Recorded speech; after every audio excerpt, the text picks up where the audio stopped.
Guys, പുതിയൊരു വീഡിയോയിലേക്ക് എല്ലാവർക്കും സ്വാഗതം. അപ്പം ഞാനിന്ന് വന്നിരിക്കുന്നത് പെട്ടെന്നൊരു വീഡിയോ ആയിട്ട് വന്നിരിക്കുകയാണ്. അപ്പം ഞാൻ ഇവിടെ വെള്ളം കോരാൻ വേണ്ടി കിണറിൻ്റെ അടുത്ത് വരെ വന്നപ്പോഴാണ് ഞാൻ ഈ കറിവേപ്പില കണ്ടത്. അപ്പം ഞാൻ വിചാരിച്ചു ഇതൊരു വീഡിയോ ആയിട്ട് കുറേ പേർക്കൊക്കെ ഉപകാരപ്പെടുന്ന ഒരു വീഡിയോ ആണിത് കേട്ടോ. അപ്പം പെട്ടെന്ന് കറിവേപ്പില നന്നായിട്ട് തഴച്ച് വളരാനും അതിൻ്റെ മൂട് നല്ല ഉറച്ച് നല്ല രീതിയിൽ തഴച്ച് വളരാനും ഇഷ്ടംപോലെ തൈകളൊക്കെ ഉണ്ടാകാൻ വേണ്ടി ബെസ്റ്റ് ഒരു ട്രിക്കാണേ. തലേന്നത്തെ പുളിച്ച മഞ്ഞവെള്ളവും മീൻ കഴുകിയ വെള്ളവും ഇതിൻ്റെ മൂട്ടിൽ ഒഴിച്ചു കഴിഞ്ഞാൽ പെട്ടെന്ന് ഇത് മൂടോടെ പിടിക്കും.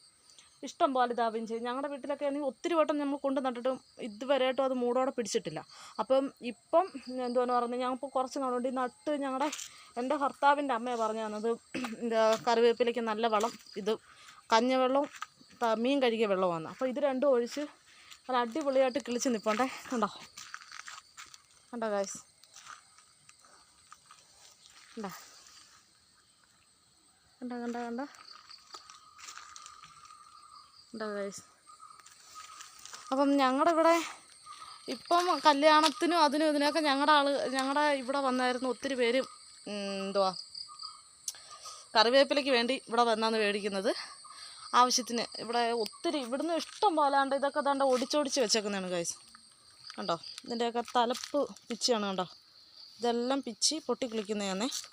അപ്പം നമ്മൾ ചെയ്യേണ്ട ഒരു കാര്യം എന്താണെന്ന് വെച്ചാൽ ദാണ്ടേ ഇതൊരിക്കലും കറിവേപ്പില പറിക്കുമ്പോൾ ഇങ്ങനെ പറിക്കരുത്. ദാണ്ടേ ഇങ്ങനെ ഓരോ ഇതളല്ല ഓരോ തണ്ടായിട്ട് പറിക്കരുത്, ഇങ്ങനെ പറിക്കരുത്. നമ്മൾ കറിവേപ്പില പറിക്കുമ്പോൾ ഇത് കിളിച്ച് വന്നു കഴിഞ്ഞാൽ ഒരു കുഞ്ഞു മുടല്ല ഇച്ചിരി നന്നായിട്ട് കിളിച്ച് വന്നു കഴിഞ്ഞാൽ നമ്മളിങ്ങനെ ഞാൻ നേരത്തെ ചെയ്യുന്നതെന്ന് വെച്ചാൽ ഇങ്ങനെ ഇങ്ങനെ പറിക്കും, അല്ലെങ്കിൽ ഇങ്ങനെ ഊരിയെടുക്കും. ഇത് രണ്ടിലും ഏതെങ്കിലും ആയിരുന്നു ഞാൻ ചെയ്യുന്നത്. പെട്ടെന്ന് അന്നേരം ഞാൻ വിചാരിക്കുന്നതെന്ന് ചോദിച്ചാൽ ഇതിൽ നല്ലതല്ലോ, ഇതിൻ്റെ തണ്ട് ഇവിടെ തന്നെ നിൽക്കില്ല എന്ന് പറഞ്ഞ് നശിച്ചു പോകണ്ടല്ലോ എന്ന് വിചാരിച്ചു ഞാൻ ഇങ്ങനെ ഇതിൻ്റെ ഇതായിട്ട് ഇങ്ങനെ ഊരിയെടുക്കും. തണ്ട് മാത്രമായിട്ട് നിർത്തിയിട്ട് ബാക്കി ഇല മാത്രമായിട്ട് ഞാൻ ഊരിയെടുക്കുമായിരുന്നു. അല്ലെങ്കിൽ ഞാനിങ്ങനെ ഓരോന്നായിട്ട് ഇങ്ങനെ ഒടിച്ചൊടിച്ചെടുക്കുമായിരുന്നു. ഓരോ തണ്ടായിട്ട് ഞാനിങ്ങനെ ഒടിച്ചൊടിച്ചെടുക്കുമായിരുന്നു. പക്ഷേ ഇപ്പോൾ എനിക്ക് മനസ്സിലായി, ഒത്തിരി പേര് പറഞ്ഞ് ഇതിങ്ങനെ ചെയ്ത് കഴിഞ്ഞാൽ പെട്ടെന്ന് നശിച്ചു പോവും. അതുകൊണ്ട് ഇത് നമ്മൾ കറിവേപ്പില എടുക്കുമ്പോൾ ഉണ്ടോ ഇതിൻ്റെ തലപ്പ് വെച്ച് ഉണ്ടോ